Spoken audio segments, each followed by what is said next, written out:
اعوذ باللہ من الشیطان الرجیم، بسم اللہ الرحمن الرحیم۔ ایام فاطمیہ کا دوسرا جمعہ جناب سیدہ فاطمہ الزہرا سلام اللہ علیہا کی شہادت کے ایام ہیں، اور آپ کا بتایا ہوا ایک عمل جمعے کے دن کریں، پروردگار جو ہے وہ آپ کے گناہ معاف کر دے گا اور آپ پر جنت کو واجب کرا دے گا۔ کرنا کیا ہے کہ 10 مومنین کے لیے دعا کرنی ہے کہ جو فوت ہو چکے ہیں۔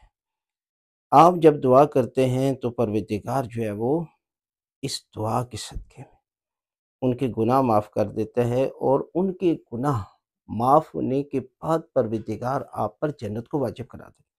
اور اسی لیے جناب سیدہ فاطمہ الزہرا سلام اللہ علیہا کا طریقہ کار یہ تھا کہ سب سے پہلے ہمسایوں کے لیے دعا کرتی تھی اور آخر میں اپنے لیے۔ اس لیے ہمیں بھی حکم ہے کہ آپ بھی مومنین کے لیے دعا کریں تو پروردگار جو ہے وہ ان کے گناہ معاف